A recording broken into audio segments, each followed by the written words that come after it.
तो बच्चों अपने पिछले वीडियो को हम कंटिन्यू करते हैं। पिछले वीडियो में हमने एक्सरसाइज 6.1 के क्वेश्चन नंबर फर्स्ट से लेकर 12th क्वेश्चन तक कर लिए थे। तो क्वेश्चन नंबर हम 13 से स्टार्ट कर रहे हैं। तो 13th क्वेश्चन में कहता है कि stone is dropped into A quite lake and the waves moves in circle eight A speed of 5 centimetre per second.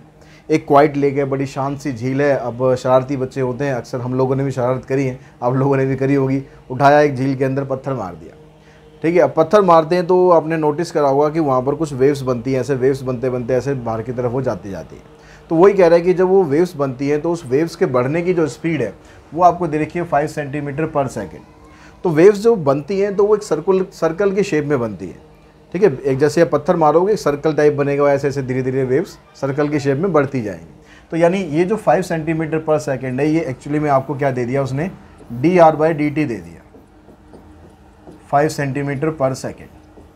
At the instant when the radius of circular wave is 8, अगर circular wave की radius 8 है तो उस time पर जो उसका rate of change होगा area का, वो आपको फाइंड करना है, ठीक है। अब रेट ऑफ चेंज हम फाइंड करेंगे एरिया का, तो आपके पास यानी dA/dt आपको फाइंड करना है। अब क्योंकि वो सर्कुलर वेव्स होंगी तो इसका मतलब आप एरिया निकालेंगे तो एरिया आएगा हमारे पास πr²। अब πr² का एरिया, इसका डेरिवेटिव आप करेंगे विद रिस्पेक्ट टू टाइम, तो ये बनेगा आपके पास क्या, dA/dt। तो ये आ जाएगा आपके पास, पाई तो कांस्टेंट है, r² का करोगे आप 2r इंटू में dr/dt। अब r की वैल्यू भी आपके पास है, पाई की वैल्यू नहीं रखनी। किसी क्वेश्चन में अगर दी है पाई की वैल्यू तो रखना, अदरवाइज कोई ज़रूरत नहीं है पंगा लेने की। कहीं आप 22/7 या 3.14 रख के यहाँ पंगे लेते रहो, नहीं करना। r की जगह आपको 8 पुट करना है और dr/dt की जगह 5 पुट करना है। तो 5 8 जा 40, 42 जा 80 पाई सेंटीमीटर स्क्वायर पर सेकेंड। तो इस रेट से जो एरिया होगा वो चेंज होता रहेगा। अब अगर हम नेक्स्ट क्वेश्चन की बात करें तो नेक्स्ट क्वेश्चन आपके पास है क्वेश्चन नंबर 14। 14th क्वेश्चन जब हम करेंगे इसमें, तो 14th क्वेश्चन हम कर रहे हैं तो हमारे पास क्या क्वेश्चन आ रहा है,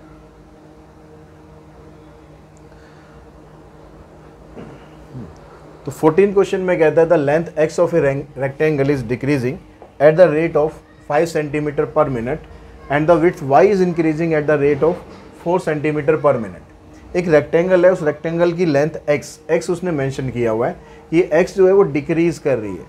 किस रेट से डिक्रीज कर रही है ये बताया, 5 सेंटीमीटर पर मिनट से डिक्रीज कर रही है। इसका मतलब dx/dt की वैल्यू आपको दी है -5 centimetre per minute and the width y is increasing, width increase कर रही है। तो इसका मतलब dy/dt की वैल्यू आपको दे दी इसने 4 centimetre per minute. When x equals to 8, y equals to 6, दोनों वैल्यू आपको गिवन है। Find the rate of change of the perimeter, तो आपको पेरीमीटर बताना है कि उसमें रेट ऑफ चेंज क्या हो रहा है, पेरीमीटर किस रेट से चेंज हो रहा है। तो फर्स्ट पार्ट के अंदर आपको पेरीमीटर क्या होता है रेक्टेंगल का, 2 इंटू में length plus breadth.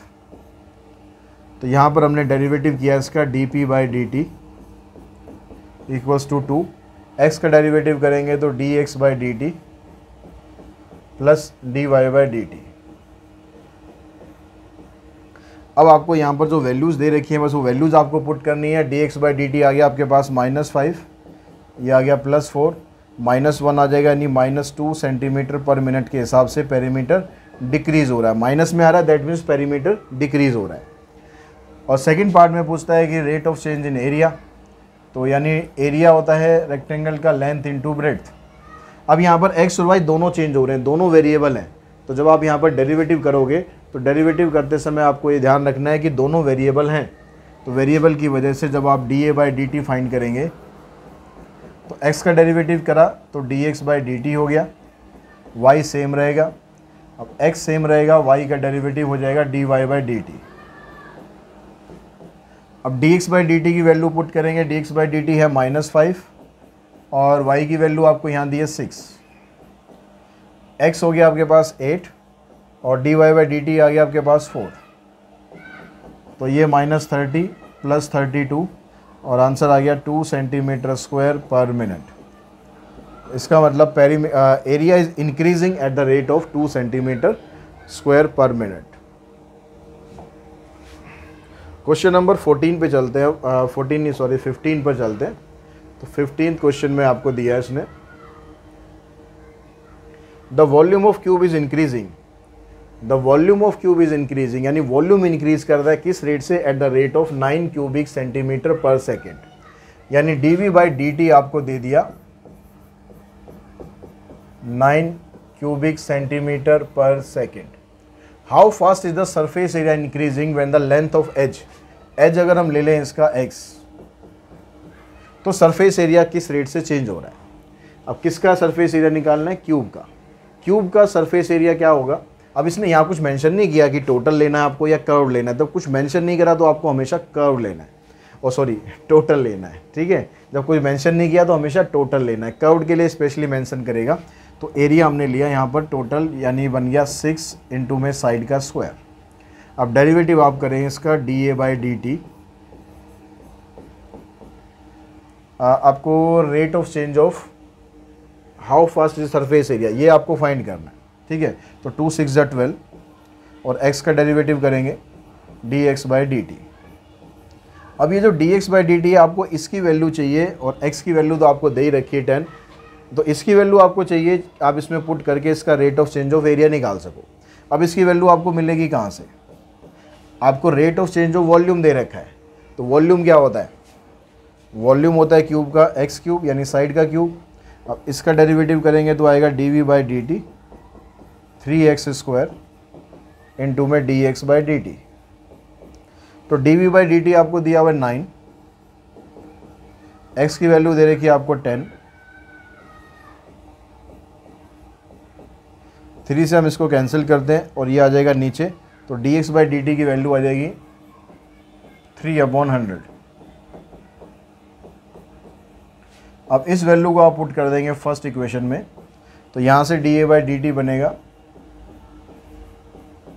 12x, x की जगह आ गया 10 और dx बाई dt आ जाएगा 3/100। 1 0 से ये कैंसिल करेंगे, 2 से इसको कैंसिल करते हैं तो ये आ जाएगा 18/5 सेंटीमीटर स्क्वायर पर सेकेंड। इस रेट से सरफेस एरिया जो है वो चेंज हो रहा है। आप इसको ऐसे लिख दो या इसको डेसिमल में निकाल के लिख दो, बात एक ही है। नेक्स्ट क्वेश्चन में चलते हैं। Next question number 16। यहाँ पर कहता है particle moves along the curve 2/3x³ + 1। एक पार्टिकल है वो इस कर्व पे मूव कर रहा है, यानी इक्वेशन क्या है आपके पास, y = 2/3x³ + 1। Find the point. Point find करने का मतलब है आपको x और y दोनों की वैल्यू फाइंड करनी है। आपने पॉइंट फाइंड करना है, x y की वैल्यू फाइंड करनी है और कह रहा है कि curve at which the y coordinate is changing twice as fast as the x coordinate. यानी जो y कोऑर्डिनेट में जो चेंज हो रहा है यानी dy, ये किसके बराबर है, is twice as fast as the x coordinate, यानी 2 टाइम्स ऑफ dx। तो यहाँ से आप dy बाई dx की वैल्यू निकाल सकते हो सीधा कि dy बाई dx की वैल्यू आ गई 2। अब यहाँ पर आप डेरिवेटिव करो विद रिस्पेक्ट टू x, तो आ गया dy by dx equals to 2/3 x³ का डेरिवेटिव करेंगे 3x², 1 का तो 0, 3 से 3 कैंसिल, इसकी जगह वैल्यू पुट कर दो आप 2 से ये भी कैंसिल, x² की वैल्यू आ गई 1, तो x की वैल्यू आ गई +-1। अगर x की वैल्यू 1 है तो y की वैल्यू क्या होगी ये निकाल लो।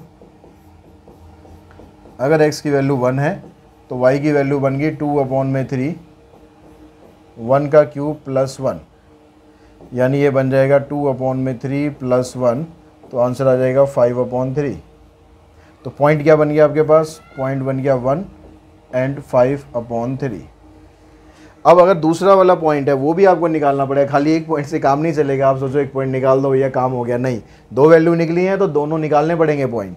दूसरा पॉइंट है आपके पास x की वैल्यू -1 है, तो इसको आप पुट कर दो यहाँ पर y में, यह आ जाएगा 2/3 -1 का क्यूब +1, तो ये वैल्यू बनेगी -2/3 +1, तो 3 - 2 आ जाएगा 1/3, पॉइंट बन जाएगा -1 एंड 1/3। तो 2 पॉइंट आ गए, एक तो 1 5/3, दूसरा आ गया -1 एंड 1/3। नेक्स्ट चलते हैं क्वेश्चन नंबर 17 पर। 17 क्वेश्चन में कहता है आपसे कि a man of height 2 metre, एक आदमी है जिसकी हाइट 2 मीटर है, walks at a uniform speed of the 5 kilometre per hour away from a lamp post which is 6 metre high. एक लैम्प पोस्ट है 6 मीटर हाई, तो यहाँ पर एक लैम्प पोस्ट बना देते हैं। ठीक है, यहाँ पर लैम्प पोस्ट है तो वही नेचुरल है कि लाइट भी जलेगी, लाइट वेट बनाने की ज़रूरत नहीं है। अब इसकी हाइट है 6 मीटर और एक आदमी है जिसकी हाइट है 2 मीटर। ठीक है, अब ये क्या कर रहा है कि ये लैम्प पोस्ट से 5 किलोमीटर पर आवर की स्पीड से दूर जा रहा है।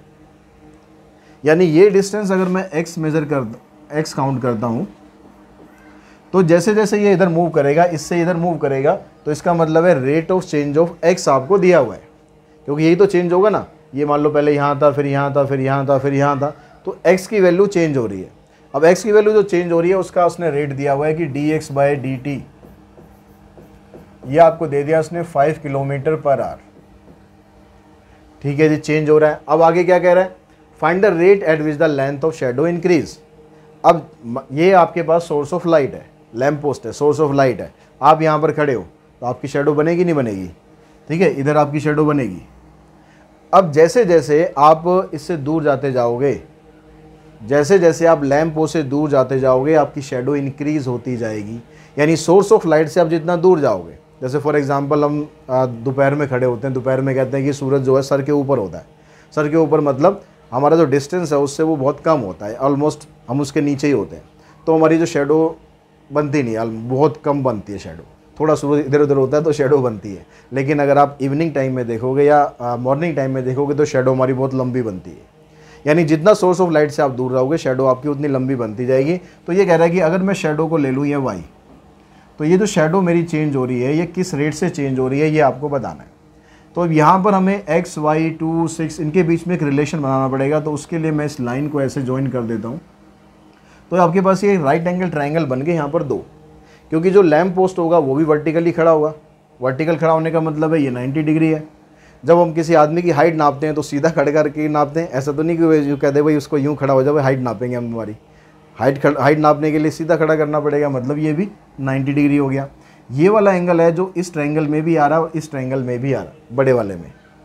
तो ट्रायंगल ABC, ये आपने 10th क्लास में कंसेप्ट पढ़ा होगा, सिमिलरिटी ऑफ ट्रायंगल। पढ़ा होगा नहीं होगा पता नहीं, याद होगा नहीं होगा, लेकिन यहाँ पर समझ लो। अब यहाँ पर अगर 2 ट्रायंगल्स में 2 एंगल बराबर होते हैं तो वो दोनों ट्रायंगल सिमिलर होते हैं। तो एक ट्रायंगल ले लो आप ABC, triangle ABC similar to triangle DEC by AA property. इतना मेंशन कर दो बस, ज़्यादा कुछ मेंशन करने की ज़रूरत नहीं है। सिमिलर है, किस प्रॉपर्टी से सिमिलर है। अब जब 2 ट्रायंगल सिमिलर होते हैं तो उनकी कॉरस्पॉन्डिंग साइड की रेशो इक्वल होती है। तो यहाँ से अगर मैं साइड ले लूँ AB, साइड वो लेनी है जिसकी आपको रिक्वायरमेंट है। यहाँ से AB ली मैंने, तो इधर से AB लेंगे तो इधर से आएगा DE, और उसके बाद अगर मैं साइड लूँ ऐसे AC, तो AC ये है, इसकी कोई रिक्वायरमेंट नहीं है, कोई क्वेश्चन में काम ये नहीं आनी, तो मत लो। तो हम ले लेते हैं BC लेंगे तो यहाँ से EC लेंगे, इसकी वैल्यू आपको दी है 6, D की वैल्यू है 2, BC की वैल्यू हो जाएगी x + y, और EC की वैल्यू है आपके पास y। इससे कैंसिल करा, क्रॉस मल्टीप्लाई कर देते हैं, इसको इधर लेके आएंगे 2y = x। तो ये इन दोनों के बीच में एक रिलेशन आ गया। अब ये रिलेशन आ गया तो अब इसका डेरिवेटिव कर दो, 2dy/dt, x का हो जाएगा dx/dt। dx/dt की वैल्यू आपको दे रखी है 5, इसको यहाँ पुट कर दो और 5 को यहाँ डिवाइड कर देंगे 2 से, तो dy/dt हमारा बन गया 5/2, यानी 2.5 किलोमीटर पर आवर। यानी जो शेडो है वो 2.5 किलोमीटर पर आवर की स्पीड से चेंज हो रही है। नेक्स्ट क्वेश्चन पे चलते हैं, क्वेश्चन नंबर 18th क्वेश्चन में 18th क्वेश्चन में कहता है आपको, a kite is a 120 metre high and 130 metre of string is out. एक काइट 120 मीटर है ठीक है, 15 अगस्त का टाइम आ रहा है, इंडिपेंडेंस डे का, पतंग उड़ा रहे होंगे आप लोग। तो आपकी जो पतंग है वो 120 मीटर की ऊंचाई पर है और आपकी जो मांझा है, जो डोर है, वो 130 मीटर बाहर निकला हुआ है। तो मतलब अगर काइट हमारी यहाँ पर है, 120 मीटर की हाइट है और जो ये डोर है आपकी ये 130 मीटर है। अब ये कहता है कि if kite is moving horizontally at the rate of 5.2 metre per second. अब ये काइट जो है ना हॉरिजेंटली मूव कर रही है, इस तरीके से अगर इसकी मूवमेंट हम देखें, ठीक है, ऊपर बेशक बढ़ रही है लेकिन मूवमेंट हम ये वाली काउंट कर रहे हैं हॉरिजॉन्टल मूवमेंट। ये हॉरिजॉन्टल मूवमेंट है, ये कितनी है आपके पास 5.2 मीटर पर सेकेंड। तो हॉरिजॉन्टल मूवमेंट का मतलब है कि ये वाला जो डिस्टेंस है ना ये आपका चेंज होगा, ये जैसे जैसे इधर जाएगी हॉरिजॉन्टल मूवमेंट इसका बढ़ता जाएगा। तो ये dx/dt आपको दे दिया इसने 5.2 मीटर पर सेकेंड। अब ये कह रहा है कि अगर ये पतंग जो है काइट जैसे जैसे उधर जाएगी, ठीक है, तो आपको बताना है कि जो स्ट्रिंग है, find the rate at which the string is being paid out. तो जो उसका पतंग का जो धागा है, पतंग की जो डोर है, जो मांझा है, वो कितनी रेट से इंक्रीज होगा, कितनी रेट से बाहर निकलेगा। पतंग बढ़ाओगे तो भाई डोर तो छोड़नी पड़ेगी ना, ये थोड़ी ना कि जो डोर छोड़ोगे नहीं पतंग बढ़ जाएगी, ऐसा तो होगा नहीं। हाँ तब होगा जब कट जाएगी पतंग आपकी, तब पतंग बढ़ती रहेगी, आप डोर को अपने समेटते रहना वापस। तो अब यहाँ पर हम क्या करते हैं, इसको ये वाला जो डिस्टेंस है ना ये आपको फाइंड करना है, इसको मान लेते हैं y। तो सबसे पहला काम तो हम ये करते हैं कि अगर y की वैल्यू 130 है तो उस केस में x की वैल्यू क्या है, पहले तो हम x y की वैल्यू ये निकाल लेते हैं। If y equals to 30 then by using Pythagoras hypotenuse का स्क्वायर इक्वल्स टू x का स्क्वायर प्लस परपेंडिकुलर का स्क्वायर हो गया, ये आ जाएगा 169 और 120 का स्क्वायर हो जाएगा 14400। इसको इधर लाके माइनस करोगे आप, आ जाएगा 2500। तो x की वैल्यू आ जाएगी आपके पास, प्लस माइनस लेने की यहाँ पर ज़रूरत नहीं है क्योंकि यहाँ पर डिस्टेंस है ये x, तो x की वैल्यू आ जाएगी 50। तो यानी जिस केस में y 130 होगा उस समय x की वैल्यू 50 होगी। अब जब हम डेरिवेटिव करेंगे तो उसमें जब रिलेशन इसका लिखेंगे तो उसमें आप रिलेशन लिखेंगे ऐसे, y square equals to x square plus 120 का स्क्वायर। ये तो कांस्टेंट है, ये चेंज नहीं हो रहा क्योंकि जो कांस्टेंट हाइट है वो कह रहा है 120 रहेगी, ये हॉरिजॉन्टल मूव करेगी तो इसकी हाइट तो आपको 120 रखनी है। अब यहाँ पर कर दो आप इसका डेरिवेटिव, ये आ जाएगा 2y dy/dx, एक्स स्क्वायर का करेंगे 2x, इसका तो हो जाएगा 0, 2 से 2 कैंसिल, y की वैल्यू x की वैल्यू दोनों की वैल्यू आपके पास है। अच्छा x का डेरिवेटिव करेंगे तो dx/dt भी तो आना था, x का डेरिवेटिव किया हमने तो dx/dt और आना है, इसका तो 0 हो जाएगा, लिखो मत लिखो। अब आपके पास देखो y की वैल्यू है 130, dy/dt ये आपको फाइंड करना है। y की वैल्यू 130 है और dy/dt की वैल्यू आपको फाइंड करनी है, x की वैल्यू 50 है और dx/dt आपने को दिया हुआ 5.2। इसका आप डेसिमल हटा दो, इससे कट जाएगा 5 पर, डेसिमल इसका ख़त्म। तो dy/dt की वैल्यू आ गई आपके पास 5 इंटू में 52 अपॉन में 130, 13 से इसको काटते हैं, 2 से काट लेते हैं तो आ जाएगा 2 मीटर, यूनिट क्या हमारे पास मीटर। तो 2 मीटर पर सेकंड के रेट से आपकी जो डोर है वो बाहर निकलेगी अगर आपको अपनी पतंग को आगे बढ़ाना है तो, वरना भैया खींच लेना, नहीं तो कोई काट लेगा खामखा। वैसे कटी हुई पतंग को उड़ाने का मज़ा ही अलग होता है। क्वेश्चन नंबर 19 में कहता है कि sand is pouring from A pipe eight the rate of 12 centimetre cube पर सेकेंड। एक पाइप है आपके पास, उस पाइप के थ्रू आप जो सैंड है वो डाल रहे हो। अब सैंड जो डाल रहे हो उससे क्या हो रहा है, the falling sand forms a cone on the ground is such a way that the height of cone is always 1/6 of the radius of the base. जब उस सैंड को आप डाल रहे हो तो सैंड जब ज़मीन पे जा रहा है तो वो कॉन की शेप में चेंज होता जा रहा है, ठीक है, कॉन की शेप में चेंज हो रहा है और कॉन की शेप में वो ऐसे रहता है, हर सिचुएशन में वो ऐसे रहता है कि हाइट जो है कॉन की वो 1/6 of the radius of the base रहती है। Height of cone equals to 1/6 times of the radius of base, यानी यहाँ से आप r की वैल्यू निकाल सकते हैं 6h। अब यहाँ पर क्या हो रहा है कि जब आप सैंड को डाल रहे हो ज़मीन पे तो ज़मीन पर जाने पर उसकी रेडियस है वो भी बढ़ रही है और जो हाइट है वो भी बढ़ रही है। तो यहाँ पर दोनों ही वेरिएबल है, एच भी वेरिएबल है और आर भी वेरिएबल है, तो इसलिए उन दोनों के बीच में जो रिलेशन है वो उसने आपको क्वेश्चन में दिया हुआ है। दूसरी चीज़ जो आपको यहाँ समझनी है कि जो हम सैंड डाल रहे हैं वो 12 सेंटीमीटर क्यूब पर सेकंड के रेट से डाल रहे हैं। हम डाल तो रहे हैं पाइप से, लेकिन वो जा तो रही है ज़मीन पे, इकट्ठी तो ज़मीन पर हो रही है, और ज़मीन पर किस शेप में हो रही है, कौन की शेप में हो रही है।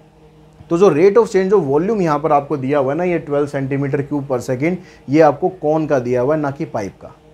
पाइप सिलेंड्रिकल है, पाइप सिलेंड्रिकल है, आप यहाँ से डाल रहे हो सैंड, सैंड जा रही है ज़मीन पर, अब ज़मीन पर ही तो वो बढ़ रही है ना, अब ज़मीन पर जो बढ़ रही है तो उसकी शेप ज़मीन पर कैसी है, वो है कौन। तो जो वॉल्यूम है ध्यान रखना, सिलेंडर का मत ले लेना, यहाँ पर वॉल्यूम लेना है कौन का। तो dV/dt आपको यहाँ दिया हुआ है 12 सेंटीमीटर क्यूब पर सेकेंड। अब आपको बताना है कि how fast is the height of the sand cone increasing when the height is 4। अगर उसकी हाइट 4 है तो उस समय जो हाइट किस रेट से बढ़ रही है ये आपको बताना है। तो अब यहाँ पर जो वॉल्यूम है वो हमने लेना है कौन का, 1/3 पाई आर स्क्वायर एच। अभी डेरिवेटिव नहीं करना क्योंकि आर भी वेरिएबल है, एच भी वेरिएबल है, इन दोनों में से एक को चेंज कर लो। चेंज करने के लिए इसने रिलेशन आपको ये दिया हुआ है, आर की जगह हम पुट कर देते हैं 6h, तो यहाँ पर आर स्क्वायर है, मतलब ये बन जाएगा 36h³ बन जाएगा, क्योंकि एक h यहाँ पर भी है। 3 से इसको कैंसिल कर लेते हैं और अब कर देते हैं इसका डेरिवेटिव। तो dV/dt की वैल्यू आ जाएगी पाई 12 और h³ का डेरिवेटिव आ जाएगा 3h², और h का आ जाएगा dH/dt। अब dV/dt की वैल्यू 12 ये आपको दी हुई है, पाई 12 3 जा 36 h², h की वैल्यू दी हुई है 4, इसका स्क्वायर करोगे तो आ जाएगा 16, और dH/dt आपको फाइंड करना है। तो ये सारी चीज़ें आप यहाँ नीचे ले आओगे, 12/पाई 36 16 इक्वल्स टू dH/dt। 4 से इसे काटा आपने, 4 से इसे काटा, 3 से इसे काटा, तो dH/dt की वैल्यू आ जाएगी आपके पास पाई/48, पाई तो नीचे है तो आएगा 1/48 पाई सेंटीमीटर पर सेकेंड। ठीक है, इस रेट से जो कोन नीचे बन रहा है, जो सैंड इकट्ठी हो रही है, वो इस रेट से इसकी हाइट चेंज होती जाएगी। नेक्स्ट क्वेश्चन पे चलते हैं, क्वेश्चन नंबर 20, क्योंकि लास्ट क्वेश्चन एक्सरसाइज का।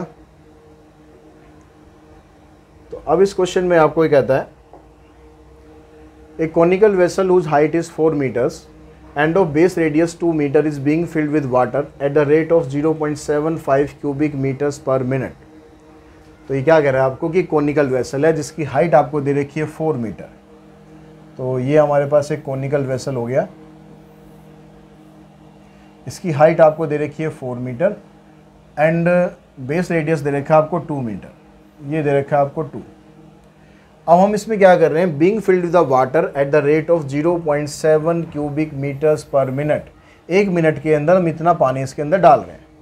अब पानी जब डाल रहे हो तो शेप क्या बन रही है पानी की, कॉनिकल वेसल है ना, कॉनिकल वेसल है तो पानी की शेप क्या बनेगी, कोन की बनेगी। अब यहाँ पर जो आपको यहाँ rate of change of volume दिया हुआ है, यानी जो dV/dt दिया हुआ है, ये भी आपको कौन का ही दिया हुआ है, क्यूबिक मीटर है, सी नहीं है यहाँ पर, क्यूबिक मीटर पर मिनट। ठीक है, ये सी नहीं है। आपको बताना find the rate at which the level of water is rising. Level of water is rising मतलब dH/dt आपको फाइंड करना है if depth of water is 1.5। ठीक है, ये डेप्थ आपको जो पानी इसमें भर रहे हो ना उसकी डेप्थ के बारे में बात कर रहा है, टोटल हाइट की बात नहीं कर रहा। टोटल हाइट तो दे ही रखी है आपको 4। अब इसके अंदर हम पानी भर रहे हैं, मान लो पानी यहाँ पर भर दिया मैंने, ठीक है, ये पानी भरा हुआ है। तो ये पानी भरा हुआ है तो इसका मतलब जैसे जैसे आप इसके अंदर पानी भरोगे, क्योंकि कॉनिकल वेसल है, रेडियस भी बढ़ेगी, हाइट भी बढ़ेगी, तो यहाँ भी आर और एच दोनों के दोनों वेरिएबल हैं। तो आर और एच को यहाँ पर इनके बीच में आपको एक रिलेशन आइडेंटिफाई करना पड़ेगा, बिना उसके हम डेरिवेटिव नहीं कर सकते। अगर हम सीधा फार्मूला लेके चलें वॉल्यूम का 1/3 पाई आर स्क्वायर एच, तो जब हम आर और एच का डेरिवेटिव करेंगे तो प्रोडक्ट रूल लगाना पड़ेगा। एक बार dR/dt भी आएगा, एक बार dH/dt भी आएगा। dH/dt तो चलो निकालना है, dR/dt कहाँ से लाओगे, तो हमें आर और एच के बीच में रिलेशन निकालना है। तो कैसे निकालेंगे, तो उसके लिए हम क्या करते हैं, हम एक परपेंडिकुलर ड्रॉ करके यहाँ पर एक ट्राइंगल बना देते हैं इधर। ये परपेंडिकुलर ड्रॉ किया हमने और इससे हमारे पास एक ये ट्राइंगल आ गया। एक ट्राइंगल ये हो गया और एक ट्राइंगल ये हो गया। जैसे हमने पिछले क्वेश्चन में किया था एक, इस ट्राइंगल को इस ट्राइंगल के साथ हम सिमिलर करेंगे। तो सिमिलर करने का वही तरीका है, ये वाला एंगल कॉमन है, ये एंगल 90-90 के होंगे। तो triangle ABC, triangle ABC similar to triangle DBE, वही लेना है आपको AA प्रॉपर्टी। अब यहाँ पर जो रिलेशन है, मान लो मैं इसकी जो ये वाली रेडियस है इसको मैं R कंसीडर कर लूँ और इसको मैं H कंसीडर कर लूँ। तो जब मैं यहाँ पर ट्राइंगल्स की सिमिलरिटी यूज़ करूँगा तो मेरे को साइड चाहिए AB, ठीक है, यहाँ से AB लेंगे तो यहाँ से हम लेंगे DB, और साइड मुझे चाहिए यहाँ से DE और यहाँ से हो जाएगी AC। तो इधर से AC लेंगे तो इधर से DE। AB की वैल्यू, AB मतलब टोटल हाइट आपको दे रखी है 4, और BD की हाइट हमने मान रखी है H। AC आपको दिया हुआ है 2 और ये दिया हुआ है R। तो यहाँ से इसको कैंसिल कर दें तो H की वैल्यू आ जाएगी 2R। तो ये इन दोनों के बीच में रिलेशन आ गया। जब आप ये रिलेशन आइडेंटिफाई कर लोगे उसके बाद आपको वॉल्यूम का फार्मूला लेके चलना है 1/3 पाई R स्क्वायर H। अब क्योंकि आपको H की टर्म्स में रखना है तो वैल्यू आपको R की पुट करनी है। तो R की वैल्यू का मतलब हो गया, R को मैं लिखूंगा तो आएगा H/2। तो यहाँ पर आप पुट करेंगे R का स्क्वायर करेंगे तो ये बन जाएगा H²/4 इंटू में H। तो ये बन गया आपके पास टोटल पाई H³/12। अब इसका करते हैं हम डेरिवेटिव, तो ये हो गया 3 पाई H²/12, फिर H का डेरिवेटिव dH/dt। इससे ये कैंसिल हो जाएगा। dV/dt की जो वैल्यू है आपको वो दे रखी है 0.75। इसका मैं डेसिमल हटाकर मैं इसको ऐसे लिख दूँ 75/100। इधर रह गया पाई H²। H की वैल्यू कितनी है? H की वैल्यू 1.5। इसका स्क्वायर करेंगे तो आएगा 2.25 अपॉन में 4 और dH/dt। इसका भी डेसिमल हम हटा देंगे तो यहाँ पर आ जाएगा 100। ठीक है, डेसिमल ख़त्म, 100 से ये 100 ख़त्म। इसको इधर लेके जाओ 75 इंटू में 4 और पाई इंटू में 225। ये आ गया dH/dt। 25 से इसे काट दिया, 25 से इसे काट दिया, 3 से इसे काटा तो dH/dt आ गया 4/3 पाई सेंटीमीटर है या मीटर है, क्या है? मीटर है, मीटर पर सेकेंड। तो आंसर आ गया 4/3 पाई मीटर सेकेंड नहीं है, मीटर पर मिनट। यूनिट का ध्यान रखना, जल्दबाजी में कहीं मीटर पर सेकेंड मत ले देना। मिनट है तो मिनट लिखेंगे, मीटर है तो मीटर लिखेंगे।